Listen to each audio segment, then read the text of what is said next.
그때 저는 같이 일하던 미싱 공장 동료들과 자판기 커피를 마시고 있었어요. 검정색 고급 승용차에서 양복을 빼입은 아저씨가 저벅저벅 저를 향해 걸어오셨죠. 누가 봐도 비싼 양복에 멀끔한 차림이었기에 저를 싫어하던 미싱 공장 선배 언니들이 수군거렸어요.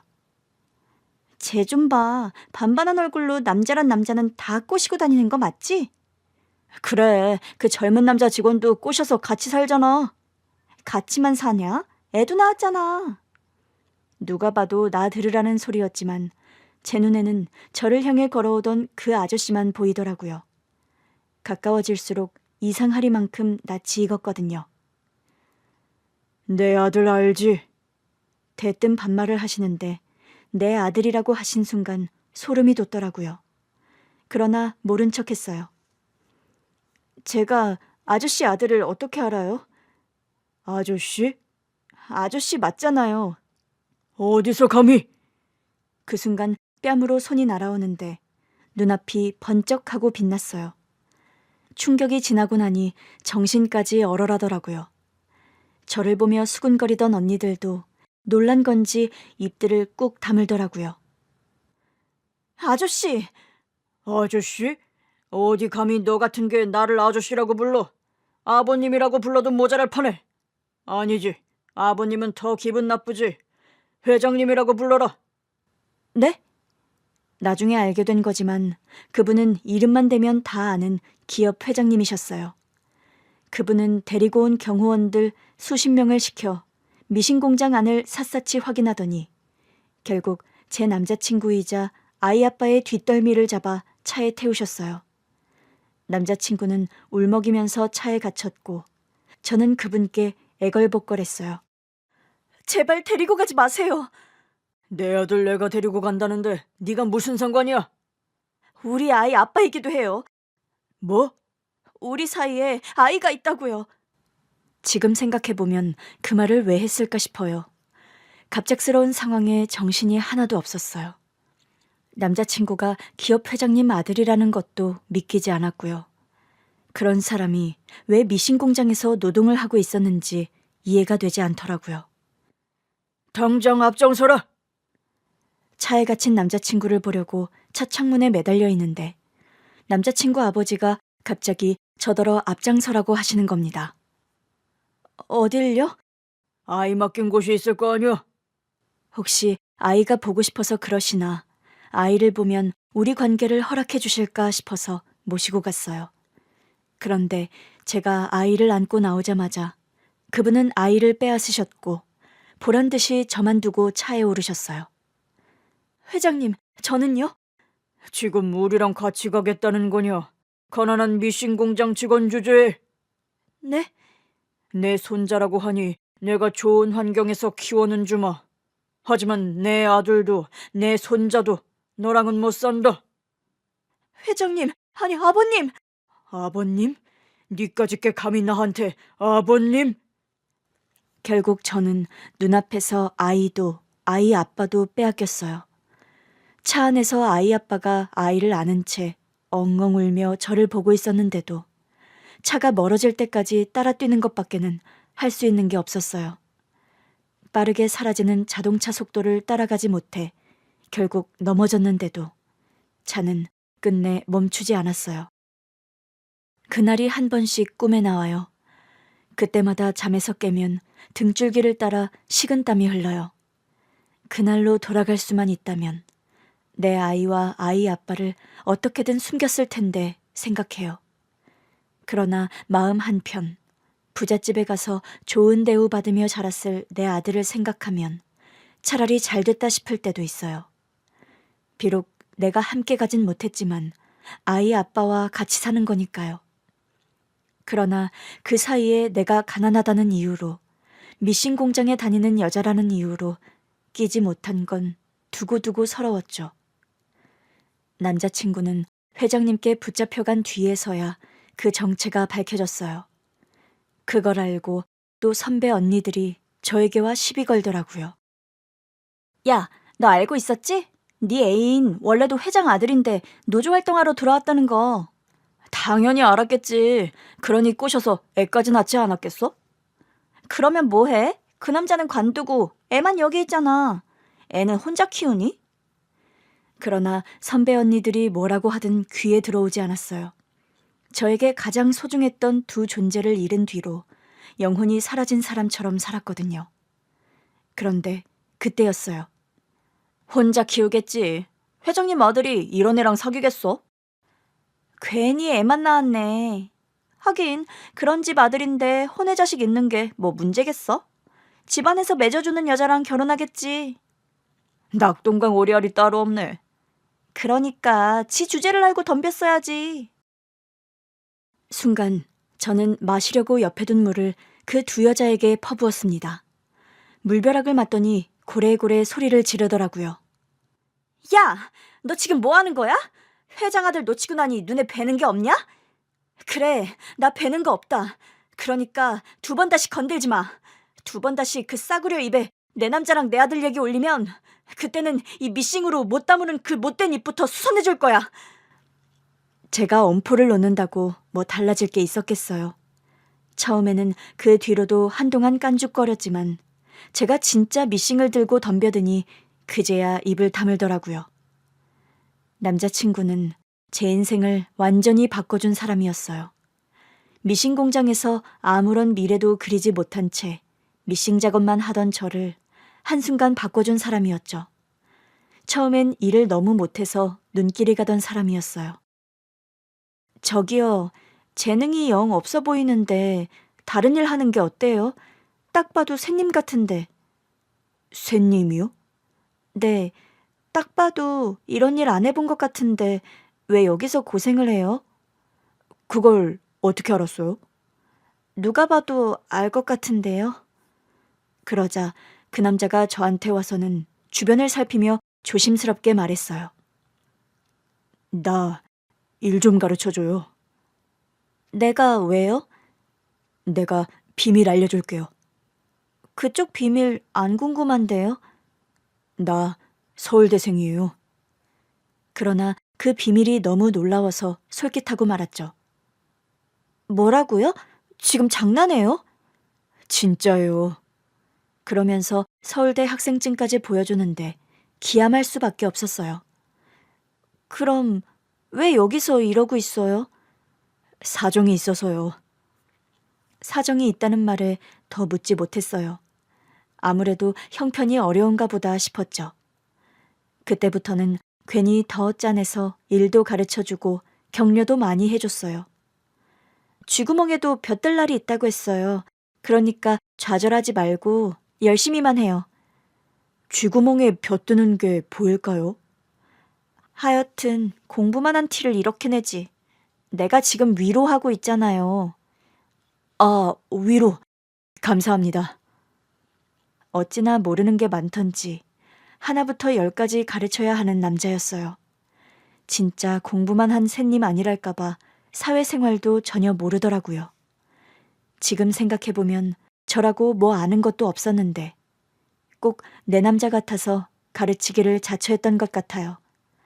그러나 그 사람이 기업 회장 아들일 거라고는 생각조차 할 수 없었어요. 오히려 가난한 집 아들이라고 생각했었으니까요. 그러다 결국 눈이 맞아서 같이 살기 시작했어요.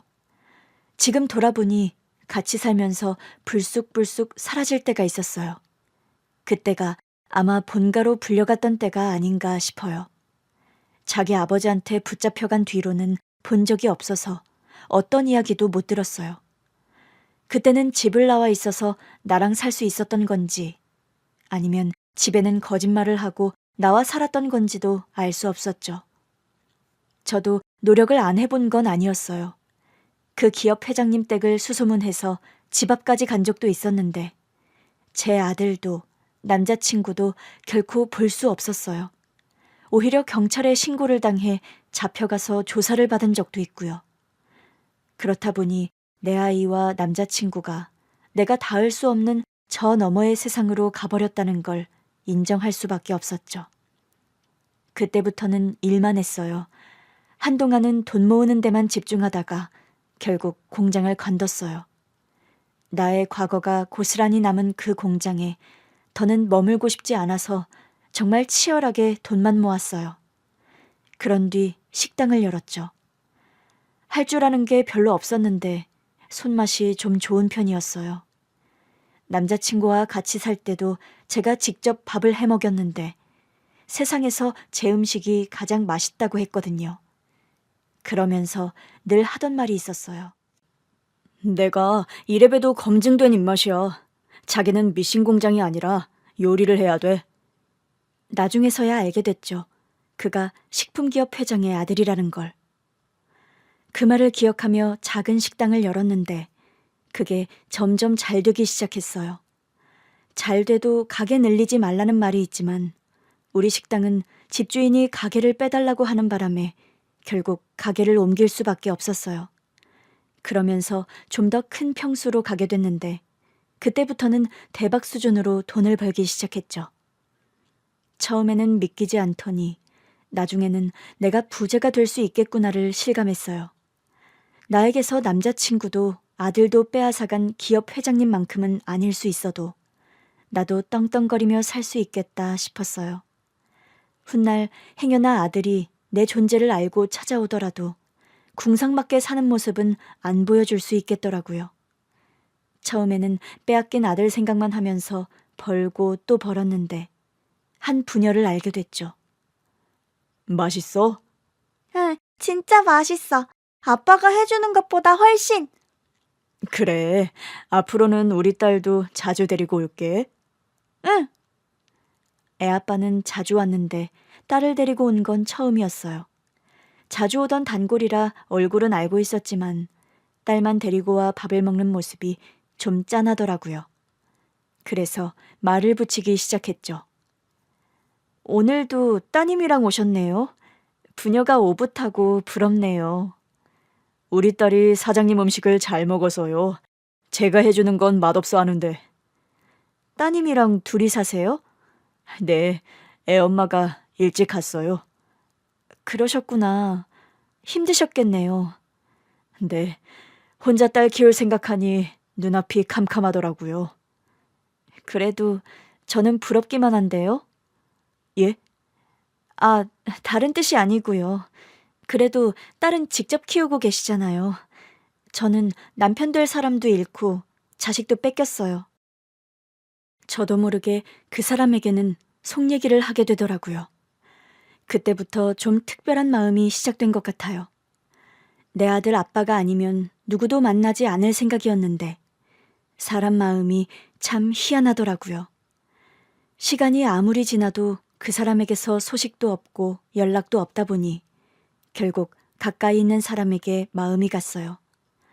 혼자 딸 키우는 그 사람이 안쓰러워서 반찬도 챙겨주고 나중에는 그 사람이 급할 때는 그 집 딸도 봐주고 그랬어요.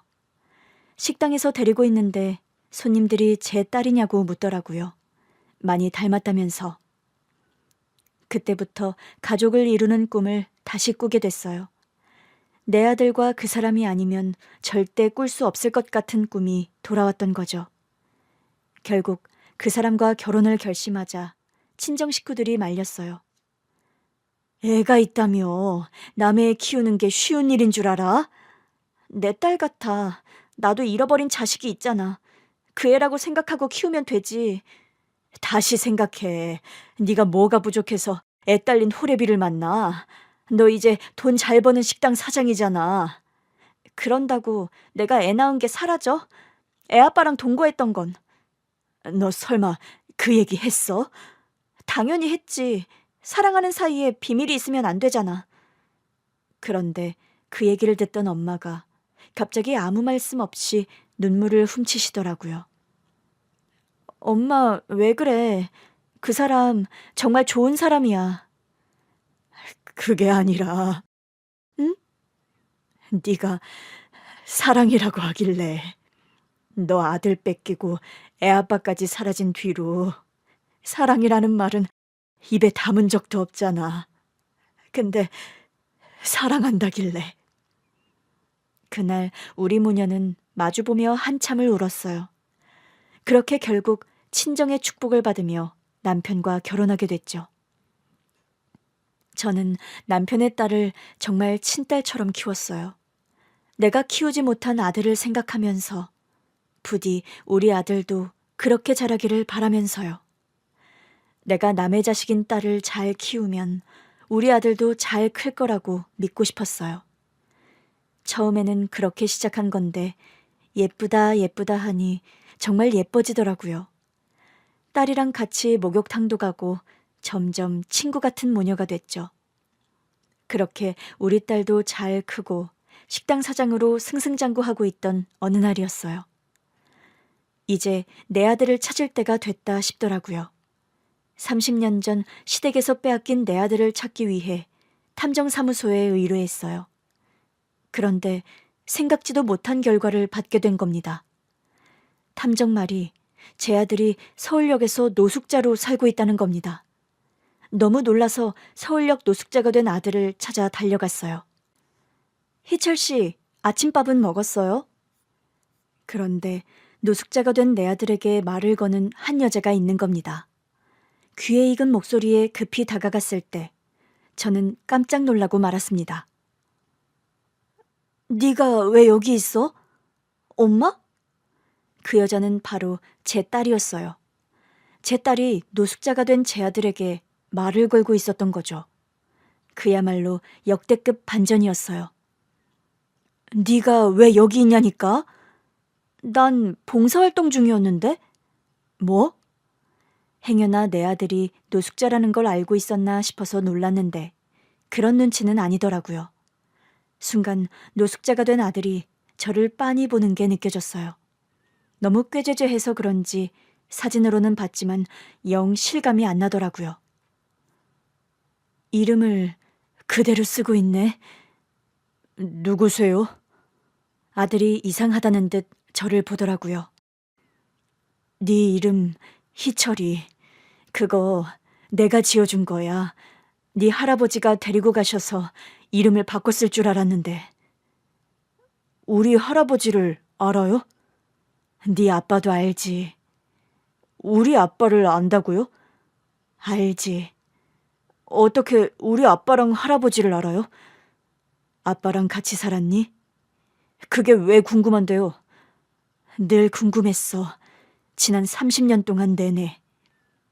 궁금했다는 제 말에 아들도 계속 답을 거부하진 못하더라고요. 같이 안 살았어요. 왜? 할아버지가 아빠를 미국으로 보냈거든요.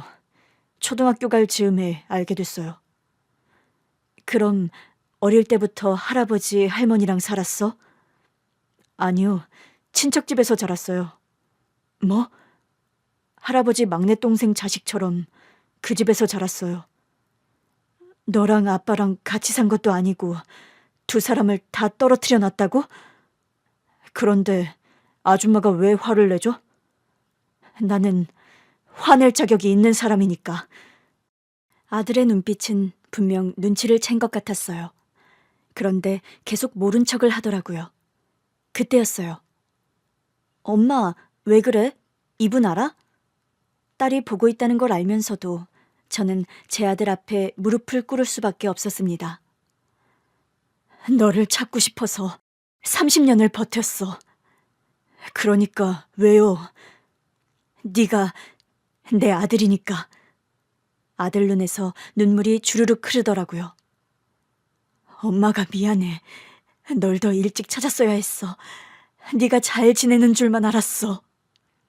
날 왜 버렸어요? 그런데 순간 아들이 이해할 수 없는 말을 하는 겁니다. 내가 널 버렸다고? 버렸잖아요. 모든 식구들이 다 그랬어요. 엄마가 가난한 사람이라 날 포기하고 돈을 받았다고. 말도 안 돼. 내가 널 포기하고 돈을 받았다고? 아니라고요? 너 정말 아빠랑은 아예 교류가 없었니? 아빠는 할아버지한테 내 이름을 바꾸지 않는 조건으로 미국에 가셨대요. 대신 할아버지의 조건은 아빠가 미국으로 가서 한국에 다시는 돌아오지 않는 거였어요. 거기서 새 출발을 하라는 의미였죠. 그래서 너랑 정말 연락도 안 하고 한국에도 안 돌아왔다고? 네, 정확히는 돌아오실 수 없었죠. 그게 무슨 소리야? 돌아가셨으니까요. 뭐? 사고였다고는 하는데 다들 나한테만 쉬쉬해요. 그래서 진실은 나도 몰라요. 정말 충격적이었어요. 아들의 말도 충격적이었지만 더 충격적인 건 아들을 데리고 간 시댁이 지금은 완전히 망했다는 거였죠. 탐정이 그러던데 할아버지 회사가 망했다고. 탐정이요? 널 찾으려고 탐정을 고용했었거든. 맞아요. 왜, 그 건실한 기업이 왜 망한 건데? 비리 때문이라고 들었어요. 할아버지 회사를 싸게 사고 싶었던 사람과 할아버지 회사 사람이 짜고 회사를 망하게 했다고 하더라고요. 그럼 너는 계속 친척 집에서 살았어? 내쫓겼어요. 원래도 한 집에서만 지냈던 건 아니지만 아무튼 할아버지가 돌아가시고 나니 나가라고 하더라고요. 그럼 그때부터 노숙을 한 거야? 아예 무일푼으로 내쫓긴 건 아니었어요. 월세로 방 하나 구할 정도의 보증금은 주겠다고 하더라고요. 근데 그 집 돈 받기 싫어서 한 푼도 안 받고 나왔어요. 그러니까 언제부터 이러고 있었던 거냐고. 노숙한 지는 1년 정도 됐어요. 열심히 벌어서 모은 돈을 전세 사기로 날렸거든요. 뭐? 전세 사기? 네. 그 집 아니어도 번듯하게 사는 거 보여주고 싶어서 안 해본 일이 없어요. 막노동도 하고 택배도 하고 그렇게 번 돈으로 전셋집을 얻었는데 사기였어요. 그래서 노숙을 하게 된 거야? 네. 경찰이 조사는 하고 있지만 진전이 없더라고요. 그 일 이후로 의욕이 사라졌어요. 저는 꾀죄죄한 아들을 끌어안았어요. 그런 줄도 모르고 적어도 가난한 내 밑에서 크는 것보단 낫겠지 생각만 했는데 못 먹고 못 살진 않았죠. 하지만 사실상 고아로 그 집안을 떠돌았어요. 처음에 맡아준 사람도 결국 못 키우겠다고 해서 다른 집도 전전했었어요. 그러다 처음 맡아준 집으로 돌아오긴 했지만 그런 대우를 받고 살았단 말이야? 적어도 네 아빠가 널 키우는 줄만 알았어. 아마도 아빠는 엄마가 지어준 제 이름 하나라도 지키고 싶었던 것 같네요. 솔직히 이해가 안 됐었거든요. 겨우 그 이름 하나, 아빠 아들이라는 호적 하나를 지키려고 나랑 생이별을 했다는 게 황당했어요. 그런데 이제 보니 저는 겨우라고 생각했던 건 그것들이 우리 가족 사이에 유일하게 남은 기억이었네요. 아빠는 그거 하나라도 저에게 지켜주고 싶으셨던 거고요. 그래도 널 키웠어야지. 혹시 미국에서 재혼이라도 했던 건 아니고? 아니었어요. 저도 아빠 돌아가시고 나서야 알게 된 거지만 아빠한테 다른 여자는 없었어요. 저는 그걸 엄마가 아빠를 버린 충격 때문이라고 생각했어요. 그래서 엄마가 더 미웠고요. 아니야. 나는 널 빼앗기고 아빠도 사라져서 너무 힘들었었어. 네 할아버지 집에도 찾아가 보려고 했는데 대문 문턱도 못 넘었어. 오히려 경찰에게 붙잡혀가 조사도 받았지. 그렇다면 대체 왜 나를 제대로 키워주지도 않을 거면서 엄마한테 빼앗은 거예요? 네 아빠가 나랑 엮이는 게 싫어서였겠지. 그래도 이건 아니지. 내 자식 빼앗아가 놓고 거짓말해. 제대로 키우지도 않았다니. 아들이 저를 물끄러미 보더라고요. 근데 가난하셨던 건 맞아요? 지금은 그렇게 안 보이지? 네. 널 빼앗길 때는 그랬지.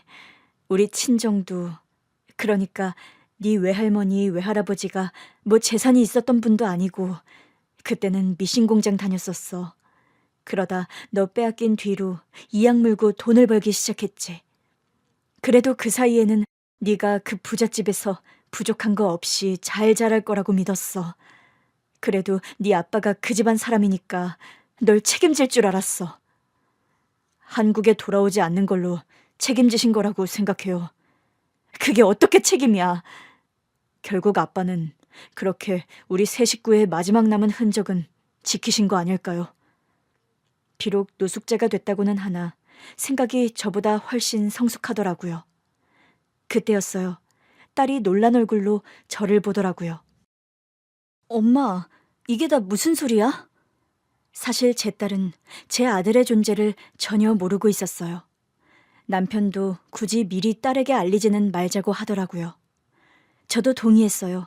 어쩌면 아들을 평생 2번 다시는 못 볼 수도 있다고 생각했거든요.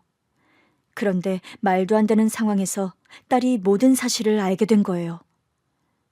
딸, 엄마가 설명할게. 그러니까 이 노숙자분이 엄마 아들이라고? 우리 아빠 만나기 전에 낳기라도 한 거야? 난 엄마가 배불러 있는 모습을 본 적이 없는데. 아빠 만나기 전에 낳았어. 너도 우리 하는 얘기를 다 들었을 테니 대충 상황은 알겠지? 엄마가 자식을 빼앗겼다고? 내 자식 아빠가 너무 대단한 집 아들이었거든. 그래서 늘 표정이 그랬구나. 내 표정이 왜? 그냥 불쑥불쑥 멍해질 때가 있었거든. 무슨 생각을 하는 건지 물어봐도 별 생각 안 했다고만 하는데 많이 복잡해 보였어. 그랬어? 그런 날 보면서 우리 딸이 불안했겠네. 아니야. 나는 엄마가 생겨서 그냥 좋았어. 근데 엄마 마음 안에 뭔가 힘든 마음이 있는 것 같아서 그게 늘 궁금했었어. 미안. 우리 딸한테도 언젠가는 말을 한다는 게 시간이 이렇게 흘러버렸네. 엄마, 그럼 그동안 많이 힘들었겠다.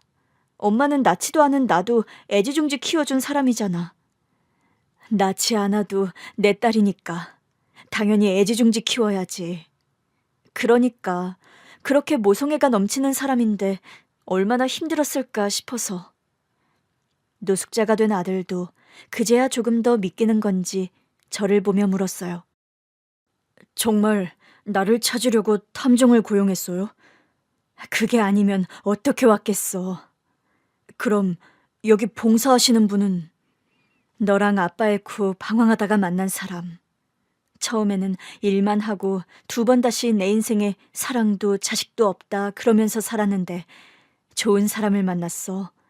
나도 내 인생에 사랑이라는 게 다시 올 줄은 몰랐는데. 미안해. 엄마가 알았어야 했는데. 엄마는 절대 알 수 없었을 거예요. 제가 그 집에서 자랐잖아요. 절대 외부 사람은 집안의 일을 알 수 없어요. 집안에서 다 숨기니까요. 그럼 혹시 할아버지 할머니는? 회사 그렇게 되고 할아버지가 돌아가셨고 할머니도 암 진단 받으시고 3년 정도 살다가 돌아가셨어요. 그럼 본가와는 아예 연락도 없이 지냈어? 네, 제 연락을 안 좋아하셨어요. 이 집 저 집 전전하면서 차라리 무서운 할아버지 집에서 사는 게 낫겠다 싶어 연락한 적도 있었는데 단호하게 거절하시더라고요. 저는 우리 집안 식구가 아니라고 천한 여자의 피를 받았다면서요.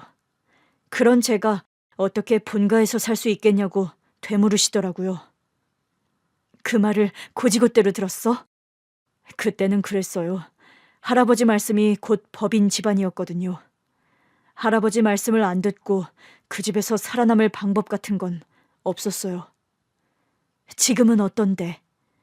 할아버지가 틀렸다고 생각해요. 돌아가시기 직전 저를 찾으셨다고 하더라고요. 임종을 못 지킨 거야? 친척들이 못 오게 했어요. 저는 자기 집안 핏줄이 아니라면서. 그런데 나중에 사촌형이 알려주더라고요. 할아버지가 저를 정말 많이 보고 싶어 하셨다고요. 임종 직전에 보고 싶어 한다고 네가 쪼르르 달려가야 하는 건 아니잖아. 그래도 아쉽더라고요. 할아버지가 대체 무슨 말씀을 하려고 하신 걸까? 혹시 숨겨둔 아빠의 유품이라도 있는 건가 싶었고요. 우리 아들 고생이 많았네. 저는 일단 아들을 데리고 집으로 가기로 했어요. 꾀죄죄한 아들이 차에 타자 차 안에 냄새가 지독하게 풍기더라고요. 일단 집에 가서 씻으라고 한 뒤 새 옷을 챙겨줬어요. 깨끗하게 씻고 나온 모습이 딱 제 아빠의 젊은 시절 같더라고요. 순간 너무 놀라서 보니까 아들도 당황하더라고요. 엄마, 왜 그러세요? 네 아빠 같아서 네 아빠가 돌아온 줄 알았어. 사실 그런 꿈을 자주 꿨거든. 어느 날 갑자기 네 아빠가 내 앞에 나타나는 꿈. 제가 많이 닮았어요? 너도 아빠를 사진으로는 봤을 거 아니야. 아니요. 집안에 아빠 사진이 있는 집은 한 집도 없었어요. 할아버지 명령이었다고 하더라고요. 절대 아빠의 사진을 집에 두지 말 것. 행여나 누군가 아빠의 행위를 따라할 수도 있다면서 아예 금지했어요. 누가 들으면 네 아빠가 대역죄인이라도 되는 줄 알겠다. 결국 그 대역죄인이 나였겠지. 그 집을 나오고 나서야 확실히 알았어요. 그냥 할아버지도 그 집안 사람들도 다 이상했다는 걸요. 저처럼 어린애 하나가 뭐라고 집안의 오점처럼 취급하셨는지. 다 나 때문에 그러셨을 거야. 아들은 눈으로 우리 집을 한 번 크게 보더니 말했어요. 엄마야말로 절대 오점일 수 없는 분이에요. 가난한 집 딸이셨다고 들었는데 이렇게나 잘 살아오신 거잖아요. 할 수 있는 게 돈 버는 것밖에 없었어. 그나마 지금의 남편이랑 우리 딸을 만나서 사람처럼 살았지. 그런 말을 하면서도 아들에게 너무 미안하더라고요. 엄마가 미안해. 더 일찍 찾을걸. 지금이 가장 적기라고 생각했어. 너도 네 일을 하고 있을 거라고 생각했고. 나도 딸도 다 키웠고 너를 제대로 키우는 사람이 없다는 생각은 꿈에도 못했어. 엄마는 제가 어떤 모습이길 바라셨어요? 바라는 거? 그런 건 없었어. 그냥 네가 건강하게 잘 컸기를 바랐지. 죄송해요. 노숙자로 사는 거 보여드려서. 넌 이미 그 집에서 외톨이로 살아왔잖아. 그런 네가 용기를 내서 그 집을 벗어났는데 전세 사기를 당한 거잖아. 그러니 어떻게 힘이 났겠어. 겨우 날개를 폈는데 날려는 순간 날개 하나를 다친 거잖아. 다친 게 회복될 때까지는 시간이 필요한 거야. 그래도 부끄러워요. 저를 그 집에 뺏기시고도 이렇게 잘 살아오셨는데 저는 절망만 하고 있었으니까요. 괜찮아. 지금은 회복만 생각해. 그러나 아들이 딸 눈치를 보더라고요. 갑자기 나타나서 미안하네요. 오빠. 그런데 우리 딸이 아들을 오빠라고 부르는 겁니다. 오빠라고요? 네, 오빠 맞잖아요. 그렇긴 한데 내가 받아들여줘요? 왜 안 되겠어요? 우리 엄마가 평생 기다려온 진짜 아들인데. 저는 엄마가 불쑥불쑥 멍해지지만 않는다면 뭐든 다 괜찮아요. 우리 엄마도 행복할 자격이 있으니까요. 딸의 말이 당황스러웠어요. 진짜 아들이라니? 그럼 뭐 너는 가짜 딸이야? 그런 거 절대 아니야. 너도 오빠도 나한테는 똑같은 자식이야. 나는 지금껏 엄마 사랑을 듬뿍 받고 자랐잖아. 아까 오빠 얘기를 듣는데 마음이 너무 아팠어. 누구도 제대로 돌봐주지 않은 채 자랐다니. 그럼 왜 굳이 엄마한테서 오빠를 빼앗은 건지. 나는 엄마도 오빠도 짠해. 생리별을 해서 30년 만에 만난 거잖아. 어떻게 보면 나한테는 오빠가 은인 같은 존재야. 왜? 엄마가 그때 오빠를 빼앗기지 않고 키웠다면 우리 아빠랑 재혼했을까? 예상치 못한 딸의 질문에 당황스럽더라고요. 그건 모르지. 하지만 또다시 너희 아빠한테, 너에게 시선이 갔을 거야. 엄마, 나 진짜 하나도 안 섭섭해. 그러니까 내 앞에서 오빠에 대한 마음 감추지 않아도 돼. 그나저나 아빠는 아는 거 맞아? 다 알아. 처음부터 서로 비밀 없이 시작했으니까. 그래도 네 오빠가 와 있는 건 상상도 못했을 것 같네. 그날 저녁 퇴근한 남편이 우리 아들을 보고 화들짝 놀라더라고요. 아니, 이 친구는 누구야? 나는 아직 마음의 준비가 안 됐는데? 뭐? 벌써 눈치챈 거야? 당연하지. 하지만 여보, 나는 아직 자신이 없어. 아니, 왜 당신이 자신이 없어? 나는 아직 내 딸을 시집 보낼 준비가 안 됐으니까. 뭐? 저는 물론 딸과 아들도 당황하더라고요. 순식간에 고요해진 거실에서 가장 먼저 웃음을 터뜨린 건 우리 아들이었어요. 엄마가 왜 이 아저씨랑 결혼했는지 알 것 같아. 왜? 재밌는 분이네. 그러나 우리 대화를 듣던 남편의 충격은 그제야 시작됐죠. 지금 뭐라고 했어? 엄마? 아니, 이 친구가 언제부터 당신을 엄마라 부른 거야? 나 빼고 벌써 예비 사위랑 다 친해진 거야?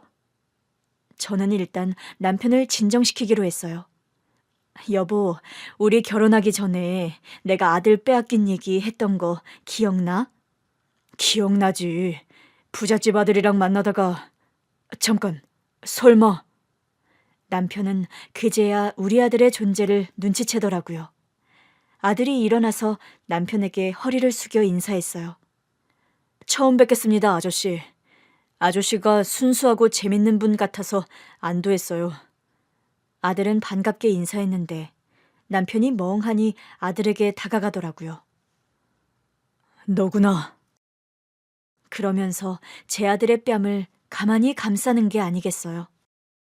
아저씨, 네 엄마가 네 생일만 되면 남몰래 많이 울었어. 우리 딸한테 안 들키려고 숨어서 우는 걸 내가 매번 봤거든. 우리 엄마가 그랬어요? 그때마다 내 가슴이 찢어지는 것처럼 아팠어. 그래서 기도했었지. 제발 우리 아내가 잃어버린 아들 좀 만나게 해달라고. 그렇다면 아저씨의 기도가 이루어진 것 같은데요. 그랬네. 정말 그랬어. 결국 너를 이렇게 보는구나. 남편은 진심으로 제 아들을 환영해줬어요. 너 정말 듬직하게 잘 컸다. 엄마도 보고 안도했겠어. 그러나 그 점에 대해선 저도 할 말이 좀 있었죠. 안도는 무슨, 노숙자로 발견했어. 남편이 장난치지 말라는 듯이 말하더라고요. 지금 나 속이려는 거지? 장난치는 거지? 그러자 상황을 아는 딸도 거들었죠. 아빠, 진짜야. 그 노숙자를 내가 봉사활동 가서 돕고 있었거든. 정말이라고? 말하자면 사연이 길더라고. 딸은 한 번 듣고도 저와 아들의 이야기를 완벽하게 이해하고 있었어요. 이야기를 듣던 남편이 놀라며 입을 틀어막더라고요. 그 회사 나 아는데 부도난 거 뉴스로 본 적 있어. 그랬겠지. 당신은 뉴스를 열심히 보니까. 잠깐, 혹시 그래서 네가 노숙을 한 거야? 남편이 아들에게 묻자 아들이 고개를 저었어요. 아니요, 할아버지 회사가 부도난 후 그 집과 인연은 끊었지만 꼭 그래서는 아니었어요. 그 집이랑 인연을 끊었다고? 네. 아들이 그 집에서 어떤 대우를 받고 자랐는지를 들은 남편은 당장이라도 그 집에 뛰쳐들어갈 기세였어요. 아니, 감히 누구 아들을? 내 아들 같은데. 그렇긴 하지만 너무들 하잖아. 그럴 거면 왜 뺏어가? 헐씨구, 내가 했던 말이랑 똑같은 말을 하네? 당신이 마음고생한 거 다 아니까 그러지.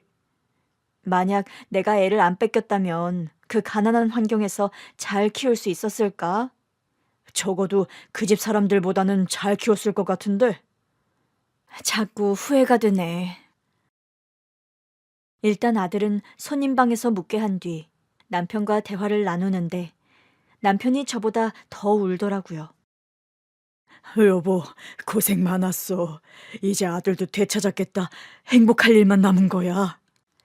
알겠으니까 그만 좀 울어. 누가 보면 당신 아들 찾은 줄 알겠어. 당신 아들이면 내 아들이나 다름없지. 이런 말은 희철이가 거북해하려나? 아빠 사랑도 못 받고 자란 아이라 거북해하진 않을 것 같아. 내가 아빠까지는 아니어도 아저씨처럼 사랑을 좀 줘도 될까? 당신이? 당신이 내 딸을 그렇게 사랑해준 거잖아. 친아버지한테 사랑을 많이 받았다면 또 모르겠는데 못 받았다고 하니까 전세 사기 당하고 절망했다는 것도 그렇고 마음이 안 좋네. 절망할 만한 일이었잖아. 얼마나 기댈 데가 없었으면 노숙을 택했겠어. 그 생각을 하면 자꾸 눈물이 나. 이제 나를 만났잖아. 우리 부녀가 그랬던 것처럼 내가 당신이랑 우리 딸한테도 그런 존재였어?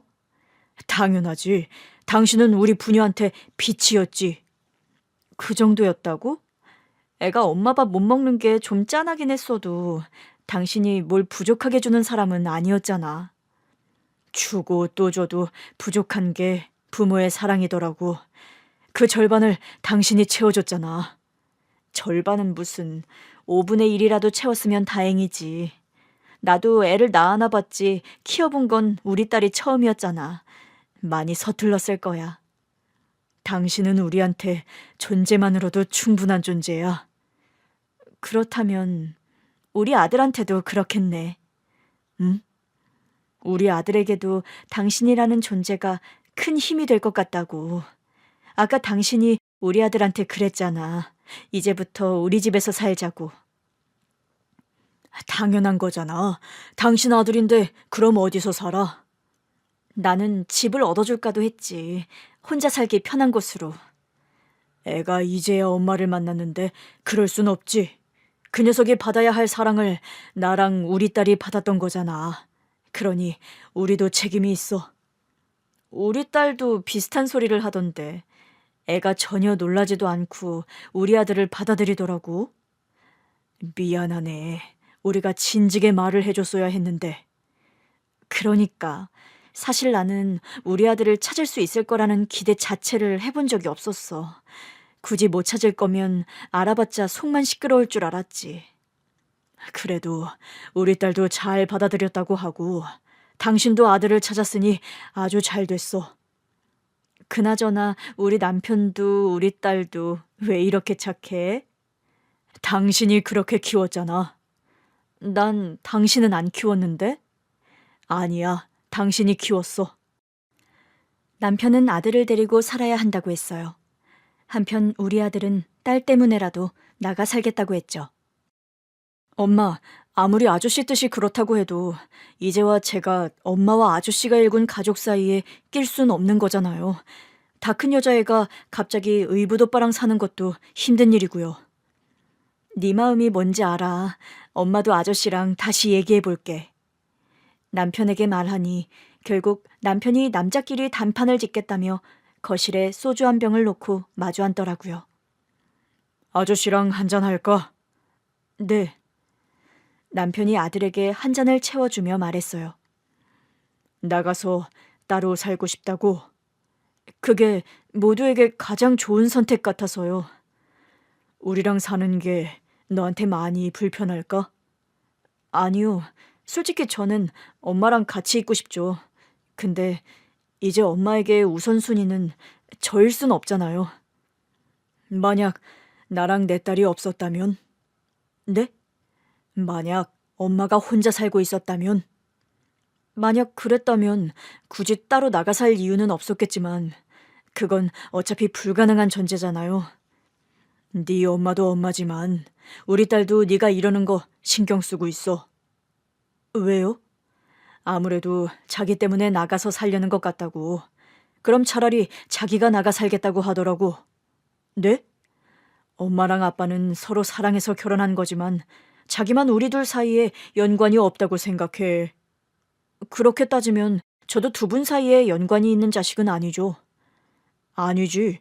우리 집의 뿌리는 너희 엄마야. 근데 너는 그 엄마가 낳은 친아들이잖아. 우리 집은 네 엄마 없이는 완성되지 않았어. 근데 엄마에게는 우리 가정이 완성은 아니었던 거야. 네가 없었으니까. 아저씨, 자꾸 이러면 독립하겠다는 우리 딸의 바람을 들어줄 수밖에 없어. 아직 나이도 어린애가 따로 나가서 사는 건 좀... 그렇지? 너도 이미 내 딸이 네 동생 같지? 그래서 걱정되지? 가장 좋은 건 말이야. 그냥 우리가 다 같이 사는 거야. 우리 집도 꽤 크고 네가 지금 쓰는 손님방 안에는 화장실도 있어서 네가 쓰기 딱 좋아. 아저씨, 그냥 한 번만 나를 믿고 같이 살아보는 건 어떻겠니? 딱 한 달만. 한 달이요? 한 달만. 그런데도 네가 싫다고 하면 독립시켜줄게. 저는 두 남자의 대화를 불안하게 지켜보고 있었거든요. 그런데 아들이 고민하다가 남편을 보더라고요.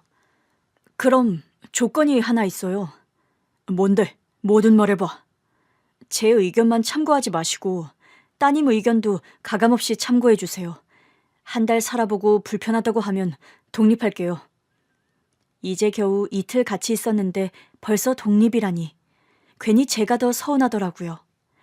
제 속은 아는지 모르는지 남편은 아들에게 약속했어요. 약속하마. 나한테는 우리 딸도 정말 소중한 존재야. 그러니 당연히 참고할 거야. 그럼 저도 좋아요. 그렇게 같이 살아보기로 하고 일주일도 채 지나지 않은 어느 날이었어요. 애들 둘이 씩씩거리면서 들어오더라고요. 깜짝 놀라서 물어봤어요. 너희 둘 왜 그래? 엄마, 나 너무 슬퍼. 갑자기 딸이 엉엉 울더라고요. 저는 놀라서 아들에게 물어봤어요. 너희 둘 도대체 무슨 일이 있었던 거야? 얘가 왜 이래? 그런데 아들도 선뜻 말을 못하더라고요. 분위기가 아무래도 우리 아들이 잘못을 했나 싶었어요. 너 솔직하게 말해. 도대체 동생한테 뭐라고 했어? 뒤늦게 만난 이복남매라고 해도 아껴줘야지. 이렇게 울리면 어떡해? 너 혹시 독립하고 싶어서 이래? 여동생한테 못되게 굴어서 동생 입에서 너 내보내자는 소리 나오게 하려고? 아저씨랑 내가 절대 쉽게는 안 내보내줄 것 같으니까. 아들이 난처한 얼굴로 저를 보더라고요. 그때였어요. 딸이 놀란 건지 급히 눈물을 닦고 저를 봤어요. 엄마, 그런 거 아니야. 딸, 너도 불편한 거 있으면 숨기지 마. 엄마가 친아들을 찾은 건 기쁜 일이고 우리는 천천히 가족이 될 거야. 하지만 서두를 것도 없고 억지로 아닌 걸 되는 것처럼 굴 필요도 없어. 오빠가 이 집에서 살든 독립을 해서 살든 엄마는 자주 볼 거고 챙길 거야. 그러니까 네가 괜히 아빠 눈치 보면서 괜찮은 척할 필요도 없다는 거야. 엄마, 진짜 그런 게 아니야. 어두운데 오고 있는데 뒤에서 자꾸 누가 따라오는 것 같은 거야. 무서워서 도망치려고 서둘러 걷기 시작했는데 갑자기 누가 내 어깨를 잡더라고. 뭐? 그래서? 근데 내가 어릴 때부터 엄마 때문에 태권도에 합기도 호신술까지 안 배운 게 없잖아? 그렇지. 그래서 냅다 들어서 바닥에 내리꽂았는데 잘했네. 아니지, 잠깐 희철아. 너는 뭐 하고 있었어? 같이 들어온 거 보면 가까이 있었겠구만. 그게 오빠였어. 뭐? 순간 어찌나 놀랐던지 일단 아들 몸부터 확인했어요. 너 괜찮아? 얘 힘이 장사인데? 엄마도 그 소리야? 오빠도 나한테 그랬단 말이야. 뭐라고 했는데? 이제라도 운동으로 전공을 바꿔보는 거 어떠냐고. 힘이 아주 좋다나 뭐라나? 나 너무 슬프다고. 어릴 때 엄마랑 산 뒤로 너무 통통해져서 애들이 엄청 놀렸던 거 알잖아. 마치 그때 같다고. 그렇다고 오빠를 이렇게 패대기 치면 어떡해. 오빠인 줄 몰랐지. 하여튼 내가 못 살아. 자식 하나도 겨우 키웠는데 니짐하게 둘이 됐으니 이걸 어떻게 해야 돼? 니들 다 커서 만난 남매인데 벌써 이렇게 티격태격한다고? 속상하다고. 오빠가 내가 튼튼하다고 놀리는 거잖아. 뒤에서 쫓아오고 있었으면 말을 걸던가. 어떻게 할까 고민하고 있는데 네가 쏜살같이 도망쳤잖아. 나도 놀라서 일단 붙잡은 거야. 아주 한 번만 더 그래봐. 이번에는 그냥 바닥에 내리꽂는 수준이 아닐 거야. 와, 너 기술도 굉장하구나.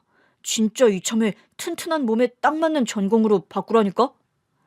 결국 애들 둘이 또 싸우려고 해서 겨우 말렸잖아요. 그날 밤 얘기를 듣고 남편이 엄청 웃더라고요. 이미 진짜 남매 같네. 당신은 웃음이 나와? 저러다 크게 싸울까봐 걱정이야. 싸우면서 크는 거라지만 다 큰 애들이 설마 얼마나 싸우겠어. 설마 코피 터뜨리며 싸우진 않겠지. 남편의 말이 씨가 된 건지 얼마 후엔 서로 쌍코피가 터져서 집에 왔더라고요. 너희들 진짜 뭐 하는 거야? 엄마, 오빠가 같이 복싱 배우자고 해서 갔다가 이렇게 된 거야. 화를 낼 거면 오빠한테 하라고. 뭐, 복싱? 네, 엄마. 애가 운동에 워낙 소질이 많은 애 같더라고요. 그래서 같이 운동 하나 하면 좋을 것 같아서 그랬어요. 그럼 더 빨리 친해질 수도 있잖아요. 어이가 없어서 보고 있는데 우리 딸이 더 해맑게 그러는 겁니다. 맞아. 전보다 훨씬 더 친해지긴 했어. 뭐? 하여튼 참 잘하는 일이다. 다 큰 애들끼리 왜들 이래? 하루가 멀다고 사고를 치네? 이건 다 오빠 때문이야. 오빠가 자꾸 같이 뭐 하자고 꼬드긴단 말이야. 네가 안 하면 되잖아. 꼬드긴다고 다 해줘? 그래도 오빠인데 어떡해. 나도 오빠랑 더 친해지고 싶단 말이야. 오빠를 가만히 보고 있잖아? 그럼 꼭 엄마를 보는 것 같다? 어떤 점이? 엄마가 키운 것도 아닌데 잔소리가 똑같아. 좀 더 일찍 귀가해라. 늦게 오는 날은 미리 연락해라. 데리러 가겠다. 진짜 귀가 따가울 지경이라니까. 결국 한 달이 지난 후에도 독립한 사람은 없었어요. 결과적으론 우리 남편 말이 맞았던 거죠. 당신 방법이 통했어. 애들 하루에도 12번씩 투닥거리면서도 잘 지내. 당연히 그렇겠지. 따지고 보면 내 딸, 당신 아들이잖아. 우리가 서로한테 끌렸던 것처럼 애들도 남매로서 잘 지낼 거야. 결국 이렇게 되려고 우리 둘이 된 건가? 그게 무슨 소리야? 이렇게 내 가족이 되려고 그 힘든 시간을 당신도 견디고 나도 견디고 그러면서 한 가족이 됐잖아. 사실은 그래서 더 두려웠던 것 같아. 이제 좀 가족답게 살고 있는데 우리 아들이 불쑥 나타났으니까. 나에게는 소중하고 귀한 아들이지만 우리 가정의 평화를 깨는 존재가 될 수도 있으니까. 여보, 우리는 잘 해낼 거야. 그러니까 걱정하지 마. 어쩜 그렇게 확신을 해? 그냥 알 것 같으니까. 내가 낳은 아들은 아니어도 내 아들 같아. 당신도 그랬다며. 우리 딸 처음 봤을 때 꼭 당신 딸 같았다며. 우리 딸은 자꾸 어렸잖아. 나이만 먹으면 뭐해. 내 눈에는 아직도 사랑이 필요한 아이 같아 보이던데. 어릴 때 사랑하는 남자도 사라지고 내 아들까지 빼앗겼을 땐 나는 참 복도 지지리도 없구나 생각했었어요. 그러나 제 모든 걸 이렇게까지 사랑해주는 남편과 딸을 만난 게 인생에서 가장 큰 복이더라고요. 지금은 내 식구가 정말 단란하게 잘 살고 있어요. 넷이서 어딜 가도 다들 당연히 가족인 줄 알 정도로요.